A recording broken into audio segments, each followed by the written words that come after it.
बिस्मिल्लाहिर्रहमानिर्रहीम। अस्सलाम वालेकुम नाज़रीन, मैं हूँ आपकी होस्ट सैयदा नजम ज़हरा और आप देख रहे हैं मेरा यूट्यूब चैनल। नाज़रीन, मैं इस वक्त मौजूद हूँ हाई कोर्ट में, सिंध हाई कोर्ट में।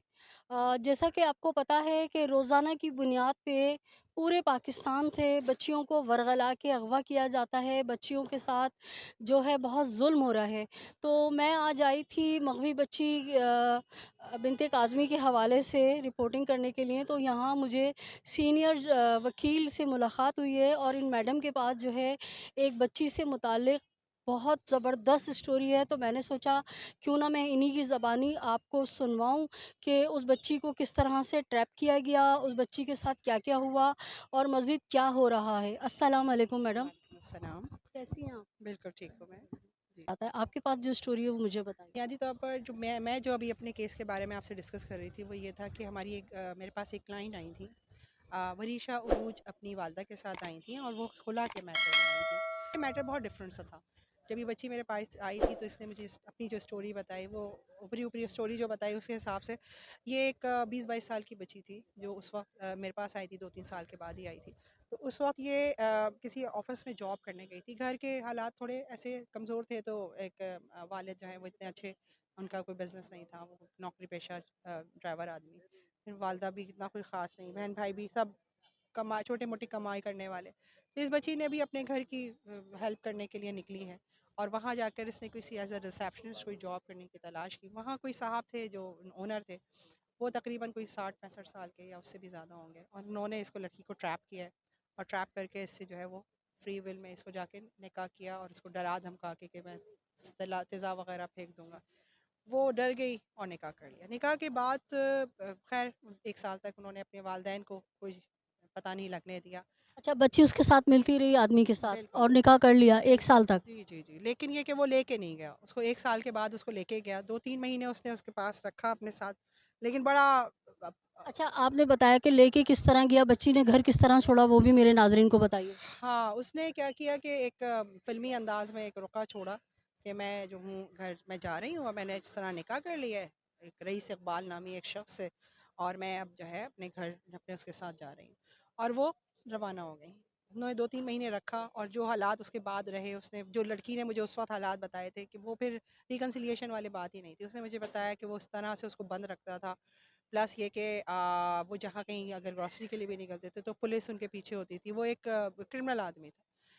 खैर एक दफ़ा इसके घर में पुलिस भी आई, बहुत शोर हंगामा हुआ, वो शख्स मौजूद नहीं था। बाद में उसने उससे कहा कि तुम चली जाओ।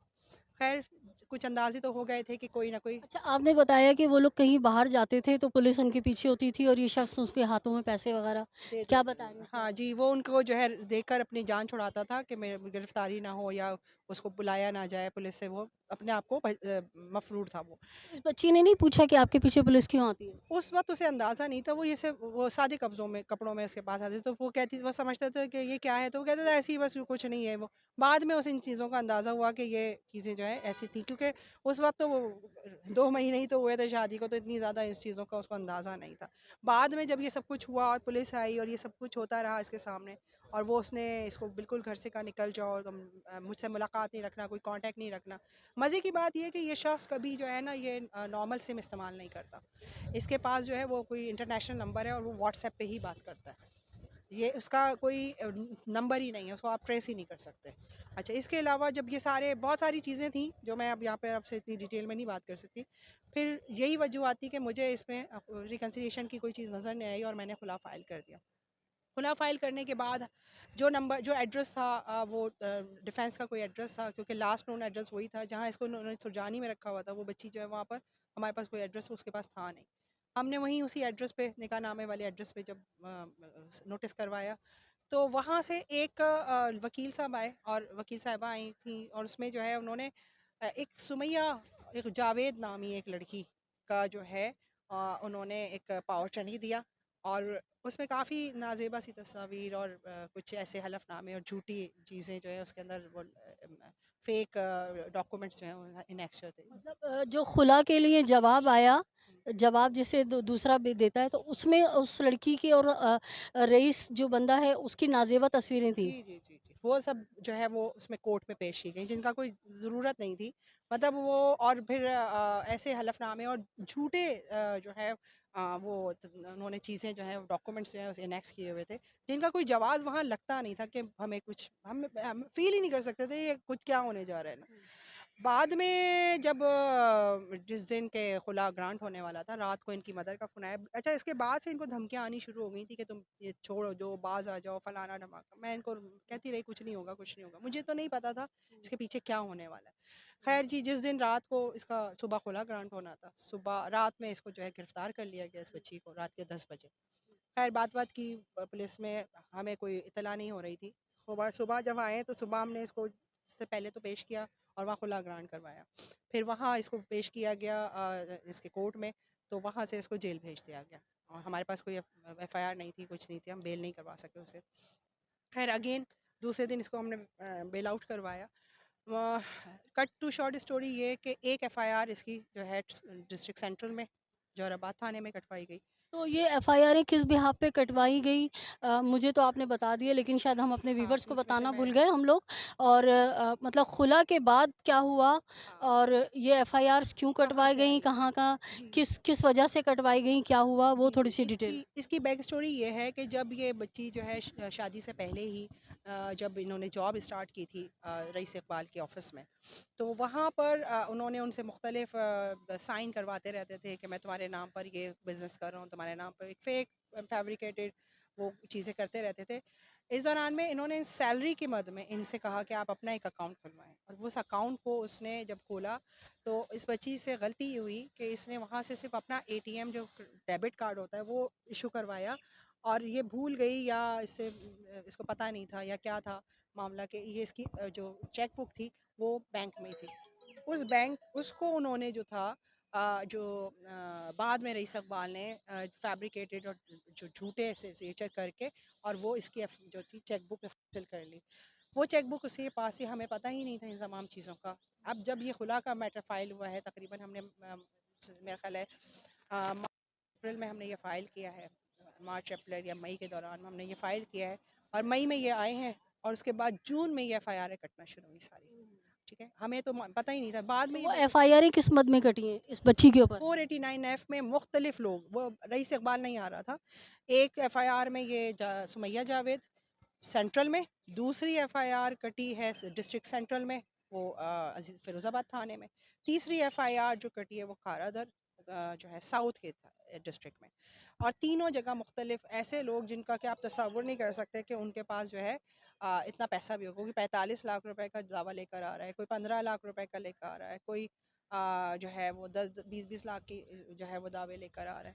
और ये सारे लोग जो हैं इनके साथ ये इनका कोई कनेक्शन नहीं था और फेक किस्म के वो बना के इवन के अब जब फर्स्ट एफआईआर थी उसके अंदर ये फॉरेंसिक में इसके सिग्नेचर मैच ही नहीं किए, तो जिसकी वजह से इसको एक्विट किया गया। लिहाजा हाँ, ये cut to short story story ये है कि अब हम मुख्तलिफ थान कोर्टों में ये बच्ची जो है वो धक्के खा रही है और खैर खुला अच्छा, ग्रांट हो चुका आपने है। मुझे बताया किसी केस में इस बच्ची को जो है जेल हो जाती है, वो क्या सीन है? वो एक दिन के लिए इसको जब गिरफ्तार किया गया ये था चेक के ऊपर? चेक के ऊपर ही, तो एक ही दिन में उसको लेके गए थे, तो दूसरे दिन सुबह कोर्ट ने जो है उसको जेसी किया और वो तो हमने दूसरे दिन उसको बरी करा लिया था, बेल हमने बेल आउट करा लिया था अच्छा, उसको। हाँ, तो फिर उसके बाद अब वो बरी भी हो गई है उसी केस में। अच्छा, एक हाँ, केस में बरी हो लेकिन गई है, उसमें भी आप ये देखिए कि 1 से डेढ़ साल लगा। बरी होने में। जी, हालाँकि ये बहुत पहले भी हो सकता था, लेकिन फिर भी ये इतना ज़्यादा ये गैंग जो है ना ये मुसलसल इसके पीछे ऐसे लगे हुए हैं। अभी भी हमें एप्रीहेंशन है क्योंकि पूरी चेक बुक इसके पास है। हम यहाँ से हाई कोर्ट में भी हमने उसकी पिटीशन फाइल कर दी है और हम सिविल सूट में भी चले गए कैंसलेशन पे। लेकिन हमारे अदलिया का निज़ाम भी थोड़ा आपकी नॉलेज में ही होगा कि इतना पावरफुल नहीं है। है ज़रूर, होते हैं बहुत, जब बहुत चीज़ें ख़राब हो जाती हैं या हमें वो नहीं मिल पाती वक़्त पर चीज़ें, डिलीवर नहीं होती। लेकिन हमारी सोसाइटी जो है, अगर सोसाइटी पहले ही इन चीज़ों को विजिलेंटली देख ले, अपनी बच्चियों को इतनी अवेयरनेस होनी चाहिए हमारी बच्चियों को।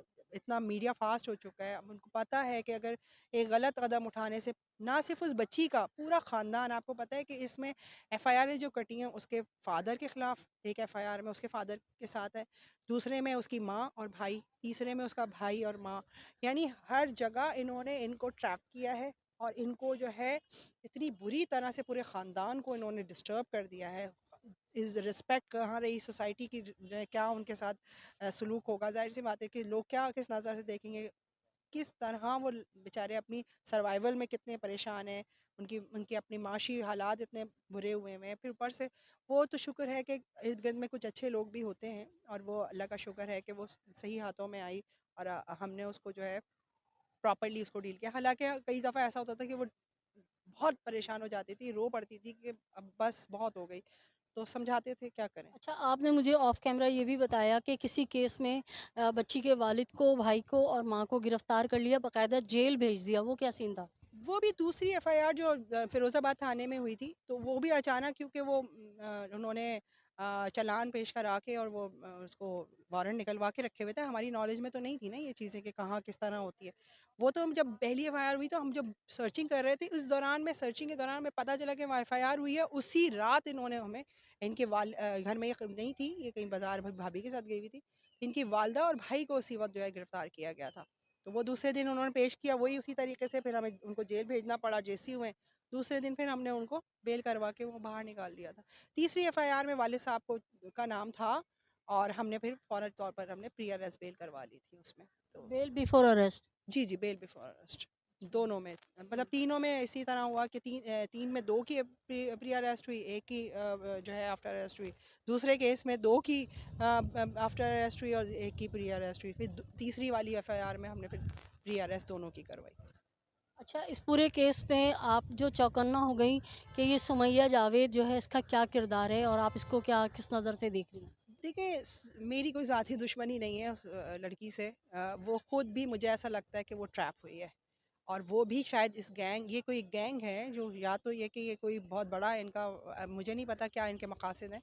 लेकिन इस पूरे सिनेरियो में मैंने ये देखा कि ये सुमैया जावेद हर एफआईआर में ये उसके साथ खड़ी है, और मज़े की बात ये है कि एक ही वकील किया जाता है, और हर कोर्ट में एक ही वकील खड़ा होता है इन तमाम एफआईआरों में। ये बड़ी कॉमन बात है कि एक एफआईआर जब बेलें हुई, तो तमाम बेलों में यानी हमें अपोज करने वाले एक ही वकील साहब होते थे, जो तीनों एफआईआरों में क्या खड़े नाम है होते थे। उनका? ये बड़ी इंपॉर्टेंट बात है कि ये गैंग ही है ना, कि वो अपना बिल्कुल, एक ही वकील या एक ही कंपनी को इंगेज करता है, सही। और हर केस में उन्हीं को लेके खड़ा, और सुमैया जावेद हर केस में पीछे से रहनुमाई करने खड़ी होती है।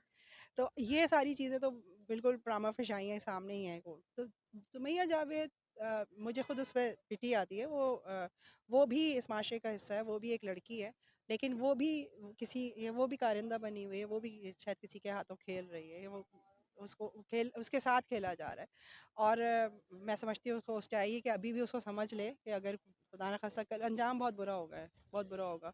एक तो इस दुनिया की अदालतें हैं, चलें ये ना कर सकें, लेकिन अल्लाह का कानून तो हर वक़्त हर जगह बिल्कुल, प्रिवेल करता है। बिल्कुल। यहाँ बैठे-बैठे भी वो हम फैसले हो जाएँगे जो हम सोच भी नहीं सोच भी सकते। नहीं सकते। जी। तो मैडम अभी करंट स्टेटस क्या है?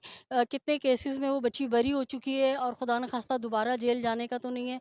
और उसने जाके बैंक से अपने लिए चेक बुक माँगी कि मैंने आपसे चेक बुक नहीं ली थी, जबकि अब ये मुझे तो हैरत हो रही है कि उस बच्ची की चेक बुक दूसरे लोगों ने कैसे ले ली?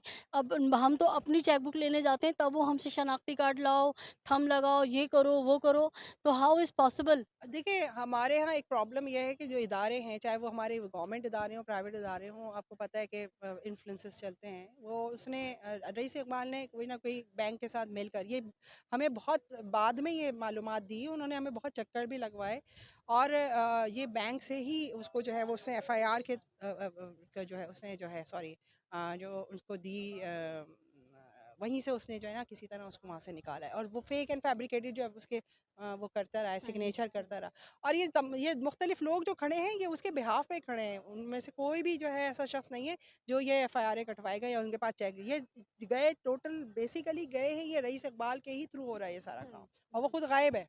और बल्कि हमें तो पता चला है, अभी एक जगह हम ईस्ट में थे, तो वहाँ पर जो है उन्होंने बताया कि ये रईस इकबाल जो है, ये इसको 3 साल की जेल हो गई है। इसको, ये मेरा ख्याल है मफरूर है या क्या मामलात हैं इसके। तो ये गैंग है, और ये एग्जिस्ट कर रहा है, लोगों को पता नहीं होता। ये अक्सर जगहों पर हम सुनते हैं कि बच्चियों ने इस तरह निकाह कर लिया। ये चीज़ें चल रही हैं, और ये बहुत बड़ा अलार्मिंग, बल्कि समझ लें हमारे माशरे का एक बहुत बड़ा अलमिया है कि हम इसको रोक ही नहीं पा रहे हैं। ये तो हम जी। सबकी ज़िम्मेदारी है कि इन सबको रोकें और इन चीज़ों को थामें।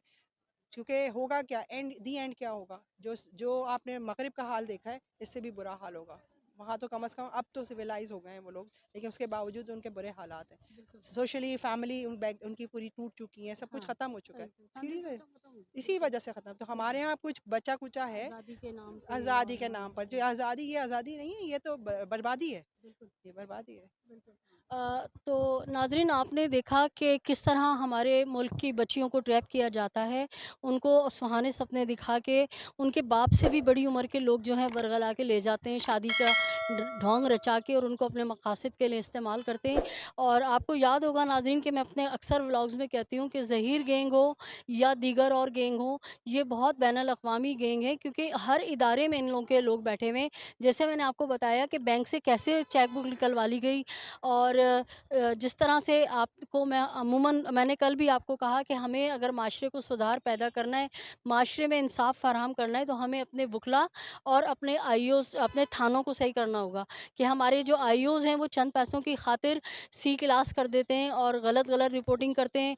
इसी तरह से हर जगह अच्छे और बुरे लोग हैं। हमारे वकला में भी जो है बहुत सारी काले भेड़े हैं जो मोटी मोटी फ़ीस लेने के लिए जानते बूझते कि ये मुजरिम है और वो उनको उनका दिफ़ा करते हैं। जैसे नूर मुक़द्दम का केस है, या अभी जो अयाज़ मीर साहब के बेटे ने शाहनवाज़ ने कत्ल किया है, उसका वकील सफ़ाई उसे बचा रहा है, या इस बच्ची के केस में लेकिन हमारे साथ मैडम जैसे और जिब्रान नासिर जैसे और दीगर बहुत अच्छे वकला भी हैं जो हक़ और सदाकत का साथ देते हैं। देखते रहिए मेरा यूट्यूब चैनल, और अगर आपने मेरा चैनल अभी तक सब्सक्राइब नहीं किया है तो आपसे दरख्वास्त है कि मेरे चैनल को सब्सक्राइब कीजिए, लाइक कीजिए, कमेंट्स कीजिए। अगली वीडियो तक के लिए अपनी होस्ट सैयदा नजम ज़हरा को इजाज़त दीजिए। अल्लाह निगहबान।